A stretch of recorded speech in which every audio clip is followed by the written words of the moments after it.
Alright, hello everyone, this is Venom, and we are back with another Destiny 2 video. So, I just got through doing the This Week in Destiny video, and when I clicked on the link for the armor preview, it didn't work. Now, it looks like they have dropped that since it says 4 hours ago, but when I clicked on the link earlier, it didn't work. Either way, it looks like it is up now, so we're going to go over that real quick. So many videos are dropping. I'm trying to get these done so I can go back and help my wife take care of the kids, but she's letting me get all these done, so I'm trying to get them done as quickly as I can. So, that being said, I gotta catch my breath. Let's get right into here. So, this is Dev Insights, the Final Shape Armor Tuning Preview. Now, we of course have had a weapon tuning preview. We've had an ability tuning preview. I've not done a weapon tuning preview. I likely won't get to that one till much later if I do. The ability tuning preview I was about to work on until I said the armor preview link was working. So we're going to knock that one out now. Yeah, we're going to get right into this here. So, it says Final Shape Armor Tuning Preview. Hello, this is the Armor team with an overview of some of the tuning changes we're making for the Final Shape. We've been primarily focused on updates to bring our existing armor and mods up to date for season of the Prismatic subclass. Sorry, for release of the Prismatic subclass. Like, wait, for season of Prismatic subclass? I guess that is technically what it would be, but no, for the release of the Prismatic subclass. This includes a fairly wide range of changes across a roster of exotic armor, as well as some updates to specific armor mods. That I'm curious about, what the mods are going to be. Are we going to get new mods or just updates for them? In addition to that, we still managed to find the time to branch out a little, including putting together a little update for those of you just a few points short of that triple 100 stat loadout. Okay. Sorry, my mind blanked out there for a second. Subclass matching, Prismatic, and you. Our existing armor and mods were originally released in a world where each subclass was only ever a single element, okay? Since that will no longer be true with the release of the Final Shape, we've taken a pass through our existing gear. For the most part, this meant updating exotic armor and armor mods to reference a player-equipped super instead of a subclass, okay? So a lot of the fragments and a lot of the abilities are talking about the equipped super you've got now versus the actual subclass, so that's what they're adjusting on this. This allows their effects to function on Prismatic without changing their behavior on the original subclass. For example, the Titan Exotic Hoarfrost Z will require just a Stasis super to be equipped, rather than the full Stasis subclass. We've also taken the opportunity to update the description of harmonic mods to better explain their behavior and to fully support Strand and Resonance mods. However, in a few places we wanted to make more meaningful changes. We've detailed them below along with our reasoning. Now, I talked about a few videos ago, probably quite a few videos ago, and I suspected that the harmonic mods are going to be subclass specific and not longer subclass specific. I thought they were going to change it to that, so that's what it sounds like they're doing. So that does sound like an excellent change and one that I did expect. All right, first up, we've got Hunter. Triton Vice no longer requires a glaive that matches your subclass to trigger its extra detonations. Given the limited pool of glaive options, we wanted to open this up to support a wider variety of builds. We also wanted to let the glaive melee bonus linger for a bit after you stop being surrounded to add some ease of use and to bring it further into parity with Synthoceps. Now, there is something else going on with the glaives with the ability tuning. I'm going to go ahead and talk about it now real quick. Let me get there real quick. That's going to be in the Void subclass, and this is one that I am actually very excited about. There we go. So this is one I haven't talked about yet because I haven't done that video, but along with glaives, this is from the ability tuning, and this is going to be something that works with glaives for hunters. It says we're also updating Stylish Executioner to allow its weaken effect while active to apply by glaive melees as well. So Stylish Executioner's weaken effect can now be applied by glaive melee attacks. This is huge for Invis hunters. If this works the way it should work, and the way I think it works, and that means when you turn invisible, and you then get a melee, or you then attack an enemy with a melee from a glaive, just a normal melee attack, which doesn't take any kind of charge and has no element to it, that melee attack should weaken the enemy, and the way they work in the game is that before the enemy dies, it should count as being weakened. So this works the way I think it does, and that means you can now use glaives with Stylish Executioner to run around with a pure melee build and just kill enemies with melee effects. Now, I do believe Stylish Executioner does have its cooldown. It's called 2 Stylish. I think it's a 10-second cooldown. But the point is that was one of the biggest things that I didn't like about the glaive with hunters is that you can't basically keep going invisible like you can with weapons, like you can with say a funnel web or something using Stylish Executioner.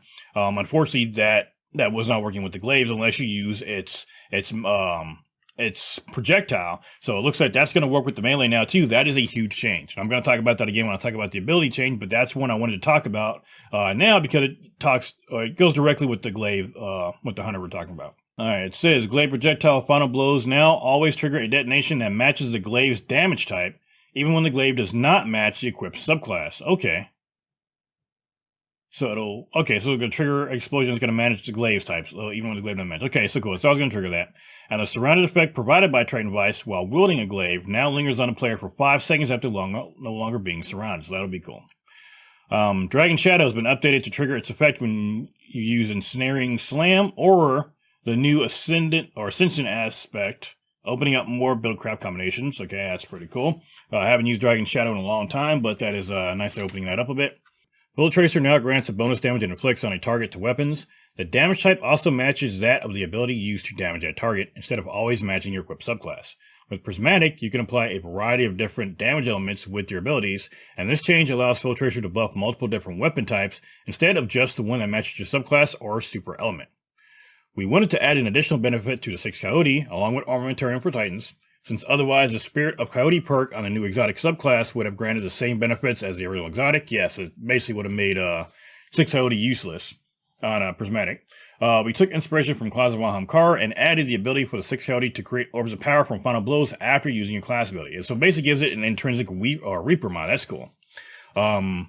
Renewal Grasp has been updated to grant the new Frost Armor Stasis keyword instead of bespoken damage reduction effect. So I haven't gotten to that yet, but the Frost Armor effect is going to be a stacking damage reduction. It's 4.5% per stack. I think by default you can get up to 6 stacks, and I think by using the Fragment of Rhyme you can get up to 8 stacks. So I'll get into that when I talk more about the abilities. But that's what the Frost Armor does. So we thought it might heal or something like that. It doesn't, but it does give you a pretty significant damage reduction bonus, which it's gonna be pretty fun, I think.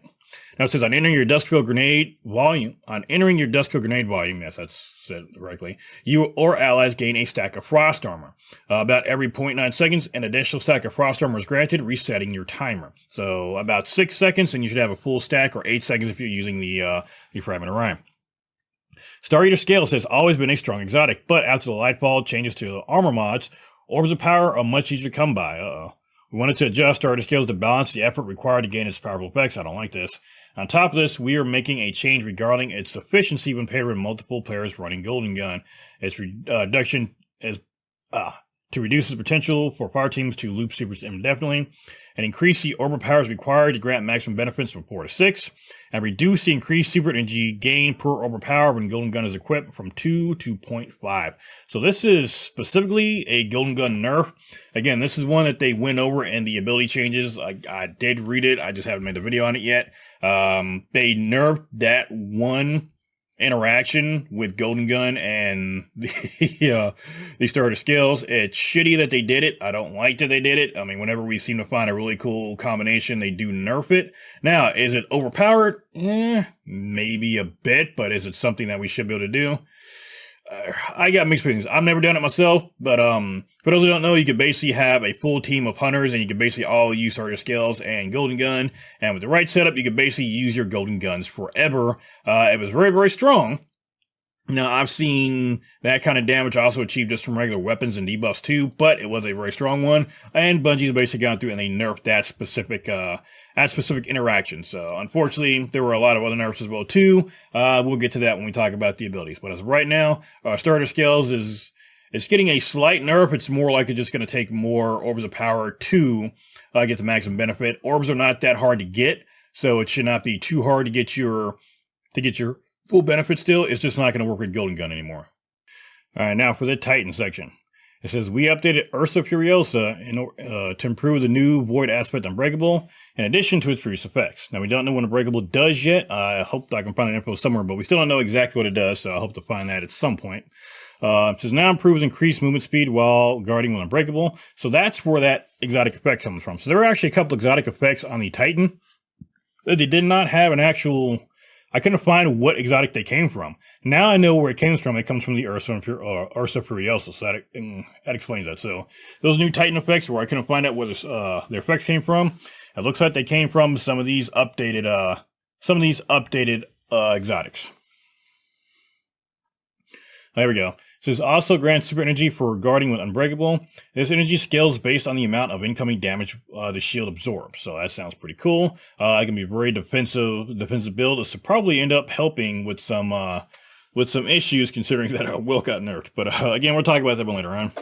Eternal Warrior no longer requires an arc subclass for arc final blows to grant its escalating arc weapon damage bonus. This allows it to synergize with prismatic builds more easily. Its behavior related to Fist of Havoc is unchanged. Like the 6 county above, Armamentarium was updated with an additional benefit beyond granting a second grenade charge, and now creates orbs of power from grenade final blows, which means you do not have to have on the firepower mod to get orbs of power on your arms, so you can free up that mod slot. So, Armamentarium and 6 county got additional functionality. This is what they talked about. They went through and they updated a lot of the effects that were already on Prismatic, or that were on the Prismatic class armor, because some of these effects are so simple, like Armamentarium and 6 county, they just give you an extra class charge, that basically once you got that, you would have no reason to run the original. So even with this, even though you can get Armamentarium and 6 county, the base effects with the Prismatic class armor, they were still an additional effect by equipping the original over your class armor. And in this case, it looks like the 6 county basically acts as though it's got a Reaper attached to it, and Armamentarium acts as though it's got firepower attached to it. So that is very, very awesome. Khepri's Horn was feeling lackluster in many situations, so we increased the potency of its Solar Blast.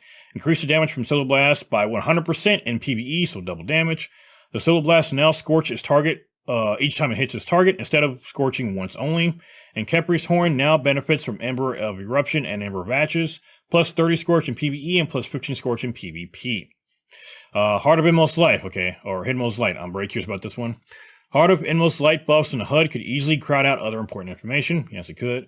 We felt that it could be less verbose in its HUD feedback, so now it displays a single consolidated status effect icon in the HUD to communicate its state, instead of the 2 to 3 it used to before. The functionality of the exotic is unchanged. Ooh. So that's one that I was actually hoping they had buffed a bit. All they did was update what it does on the HUD, so unfortunately, Heart of Inmost Light has not been buffed back up. Now, I still stand by this. Heart of Inmost Life will still be a good secondary effect to have in the exotic class item, because it's still a blanket buff to the cooldown of all your abilities. Granted, it's not as strong as it was before, but every time I mention that Heart of Inmost Light would be a good secondary buff to have on the exotic class item, I always get the feedback that Heart of Inmost Light was nerfed, it was nerfed, it was nerfed. Yes, it was nerfed, but even nerfed, it's still going to be great for any class that wants to get its abilities back quicker. It's still going to be a blanket nerf. Even if it only increased your buffs by 1%, that's still 1%. That's still faster than it would normally be. Now, would 1% be worth it? Obviously not. This is a lot more effective than that. But the point is, Heart of Inmost Light is still going to be a good effect for all of the combinations. I think Heart of Inmost Life and Starter Skills are going to be a good across the board exotic combination for everybody. I still stand by that. Centoseps is an exotic, all about being in a thicker group of enemies, and its effects are potent to offset the inherent danger of being surrounded. Here we go. However, we felt that it was too easy to carry those powerful effects once triggered into far less dangerous 1v1 encounters. I hear a nerf coming. Reduce the amount of time that bionic enhancements lingers after no longer being surrounded from 8 seconds to 5 seconds. This duration is now visible as a timer on the buff. Severance Enclosure is a particularly noisy exotic when it comes to its effects blasting enemies around the battlefield. We wanted to alleviate some of the noise and awkwardness around the explosions to better bring them in line with our other area of effect exotics. As explosions now require line of sight damage to enemies. Oh no. We also reduced the knockback intensity of these explosions, which will now launch enemies more consistently vertically. Oh, I don't like that at all. Oh, no. So line of sight. Okay, so wait, this is line of sight, so that doesn't mean cone damage. So basically right now, Severance Enclosure, when you kill or get a final blow with it, it will cause all enemies around you, it will cause the enemy to explode. It'll do a ton of damage to enemies around you too. Now, I thought they were talking about this would now be conal damage, but no, it's just line of sight. So it should still work around you as long as there's line of sight, I hope. Or do you actually have to be looking at them, like physically have line of sight? I don't know. Either way, this is a nerf to it, and I don't like that, because Severance Enclosure by itself is a very, very fun exotic to use, especially with the light subclasses. Now, I don't know if they don't mention fixing the little bug that was happening with them. Severance Enclosure has the effect to where, even though it's supposed to work with just powered melee final blows, you can make it work with regular melee final blows. However, you got to do certain stuff to do it. Like for arc, you got to have knockback active, and then using your regular melee with knockback will cause explosion. With solar, you got to have roaring flames active, and then with void, you got to have on, I think, bulwark and have on an overshield, and then that will allow it to work. So it's actually very fun exotic. I run it during rage all the time, but I don't know if they fixed that or not. Hopefully they haven't. But it does look like no matter what, it has gotten a nerf no matter how you look at it. So that's unfortunate for Severance Enclosure. Yeah, let's go ahead and move on to Warlocks. It says Mantle of Battle Harmony has been adjusted to grant more super energy for defeating powerful enemies, and the cooldown on granting super energy has been removed. It's been intended to make it more potent in a wider variety of activities. Now it grants super energy ranging between 1.5 and 4.5% depending on the target type killed. Remove the 2-second cooldown for the perk activation. That's awesome. What the hell? Ballador's Wraith Reavers has been updated to grant the new Frost Armor Stasis keyword instead of the old Stasis Overshield. What the hell is Ballador's Wraith Reavers? Have I missed an exotic? Have I just forgotten that an exotic exists? What is this? Hold on.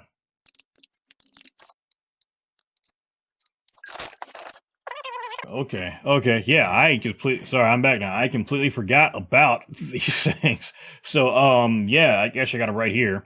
The Wraith Reavers, if you don't know or don't remember, these are for the stasis. It says your Winter's Wrath Shockwave deals increased shatter damage. Allies in range of your Winter's Wrath Shockwave and Frost Pulse gain an overshield and increased damage with stasis weapons. I literally forgot this exotic existed. I don't think I've ever used it before. So, yeah, good to know. That's the Shockwave, do 100% shatter damage. Okay, so yeah, that's good to know. They buffed it, basically. But then basically, it's going to be using the new Frost Armor keyword. So you're basically going to be getting Frost Armor instead of an Overshield. And also says, activating your rifts grants you and nearby allies the maximum Frost Armor stacks when Frost Pulse is equipped. That's cool. Activating your Winter's Wrath Shatter attack grants nearby allies its maximum amount of Frost Armor. When your Winter's Wrath ends, you gain maximum stacks of Frost Armor. So it's going to be a very defensive super now. So it looks like having that on there, your Rift is going to give everybody Frost Armor, activating and deactivating it's going to give you Frost Armor. That's going to be pretty cool. So that's going to be a bit more defensive. Now, I don't think it's going to take the sting away from losing, from Will getting nerfed, but it is bringing this in line a bit more. It's just probably something I would probably use a bit more for Rage now, especially for some of those ad clear encounters. That'll definitely help a bit. So I'll probably check that one out in a little bit. The Seeking Filaments Empowering Weapon will now reset a player's existing Devour buff duration back to 11 seconds when they enter it, in addition to its previous behavior. So cool, you can refresh your Devour until it goes away.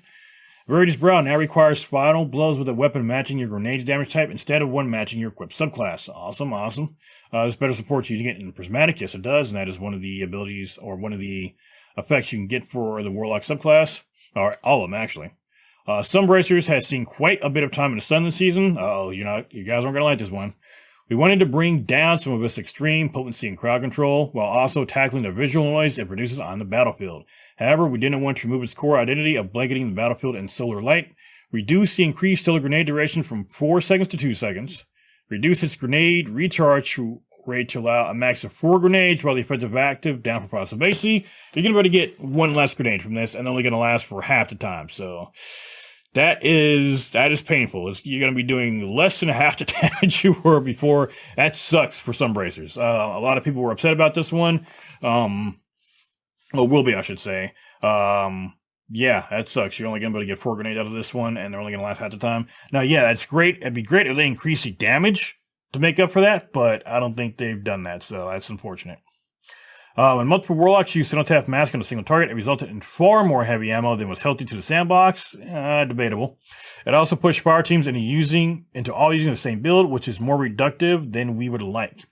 Multiple players using Cenotaph Mask can no longer trigger its effect using a single enemy target. Cenotaph's target lock visual marker is now hidden for the exotic wearer and only appears to the wearer's allies. Here's the thing, I'm hearing a lot of situations to where a lot of these builds you can build into, and they're all getting nerfed. There's an awful lot of builds that you can build that are getting nerfed. Like Cenotaph Mask, you could have a bunch of people running that. You could have a bunch of people running Golden Gun. As of right now, for Riven, spoiler alert, if you're on the Stasis subclass, your super will just destroy Riven and Pantheon. There's a lot of single type builds that are really good, that do a lot of damage. I don't think there's really an issue. We got a lot of good builds. Now, it does become an issue when we've only got like 1 or 2 good builds that can really devastate an enemy. But if we've got so many good builds, like I'm hearing all these different builds that I didn't know about that do a lot of crazy shit. Like I didn't know about the Cenotaph Mask thing working. That's crazy. I knew about the Golden Gun thing. I knew about the Behemoth thing, but there's a lot of builds that I'm not knowing about or haven't had a chance to look into that are just doing a ton of craziness. The Berserker build, there's some additional nerfs I haven't talked about involve stasis, but that involve Strand that got nerfed, and I mean, I don't understand it. I understand when there's like maybe one build that's like doing super crazy, but when we got every single subclass that got some crazy ass builds, I don't really see a reason for nerfing all of them like that. I mean, if they're all doing great, let them all do great instead of nerfing them all down to the lowest common denominator. How about you make the other builds great? But again, that's the old nerf versus buff debate all over again. I'm getting short on time, so we're gonna move on to the rest of the preview here. Oh no, I just read it. Okay, powered melee and armor effects. The term powered melee was always intended to mean spinning a melee charge. Okay. However, subclass elements like combination blow or knockout would allow players to circumvent this cost. This makes it difficult to balance the potency of effects that require a powered melee, especially across all classes and subclasses. We want to standardize this better across the sandbox. We are starting by updating Severance Enclosure and Assassin's Cowl to only trigger their effects when a player spins a melee charge or uses a finisher to get a final blow. We plan on rolling this type of change out to more content that triggers powered melee in future updates. So that is going to be, I got that Severance Enclosure information updated. That is a nerf for Severance Enclosure. That awesome ability to just make rooms of enemies explode, unfortunately, is getting taken away from Severance Enclosure. You can only do it with powered melees now. That sucks. I was hoping we would be able to keep that effect and that they would even expand that out to work with dark subclasses. Unfortunately, we're just losing that period. So use your Severance Enclosure builds now where you got a chance and go crazy with them. It'll still be an okay exotic afterwards, but the thing about Severance Enclosure that made it really good and fun to play was that you can actually make that work with regular melee. So unfortunately, that's going away. That really sucks, but I can't say I'm really surprised about it. Still shitty, but I'm not wholly surprised. Next up, we got the exotic Artifice upgrades. And if you spent the time to get that triple 100 Artifice armor set for your build, one piece was always a bit left out. That's right. It's always an exotic piece. Whether you're looking to make everything match or get that last +3 to resilience or just want to get your hands on Artifice gear for the first time, we figured it was about time for us to tie up that loose end. With the release of the final shape, exotic armor will now be able to access the unique mod slot and free stat mods of Artifice armor. Exotic armor can now be fully upgraded after it has been fully masterworked. Can now be upgraded after it's been masterworked, granting an Artifice mod slot. This comes at the cost of an exotic cipher and 10,000 glimmer. So basically, you can spend 10,000 glimmer, an exotic cipher, and you can get an Artifice slot for your exotic armor. Get your exotic ciphers where you can. Now, I don't know if they talked about increasing how many exotic ciphers you can hold, but we are definitely going to need a good way to farm these. As of right now, though, I think you can only get so many per season, which is going to be a pain in the ass, so make sure you're using these things wisely. Now, this also means you can probably get one on your class item, too, so keep that in mind. All right, now we've got an ammo finder update. In the live game now, heavy and special ammo finder, heavy and special ammo finder armor mods reset their progress towards an ammo brick whenever you die. I did not know that. This leads to players receiving less ammo in higher difficulty activities, especially if they are playing right on the edge of their skill level. In fact, if you were unlucky enough with the timing of your character dying, it was possible to never get any finder ammo breaks at all. I have seen stuff like that. In the final shape, we wanted to make ammo finders more predictable for all players across all activities, so heavy and special ammo finder mods will persist with their progress towards an ammo break through death. That is awesome. This means you will always find a finder break if you defeat enough enemies, regardless of how many times you die along the way. Because of this change, we have disabled ammo finder mods in Crucible, and player kills will no longer grant ammo finder progress in Gambit. Okay. We also found this change dramatically increase the amount of ammo players will receive on average, so we increased the kill. Are you serious? So we've increased the kill requirements for both special and heavy ammo finder by 20% for Guardians and a fire team. Solo Guardians, however, have no one to resurrect them when they are defeated, so they have left the kill requirements unchanged. So basically, we got it nerfed. If you're a skilled player and you don't die, you basically had the ammo fire nerfed. If you're unskilled, you basically had it buffed. That's what this ended up being. So for those teams that are usually do pretty good, it's gonna be 20% less ammo for special and heavy because of the finders. For those that are probably less skilled, it's not gonna it's gonna be a buff for you. But for skilled teams, this is definitely a nerf. There's no other way to look at this. Two more things. We got raid armor mods. The narrow application of raid mods allows us to give them potent benefits unique to the raids in which they are used. However, while these benefits are strong, they don't currently feel impactful enough in practice, especially since they may not fit into your existing build. As a result, with the release of the final shape, we're making it much easier to layer these exotic or extra elements into your loadouts as you go for that perfect weapon roll. Removed all mod energy costs from raid-specific armor mods. That is a huge buff. I don't think I've used raid-specific armor mods in a long time. I would typically much rather have the benefits of the mods I've got for my build versus any additional benefits I would get from any raid going on right then. So that is a huge, huge buff.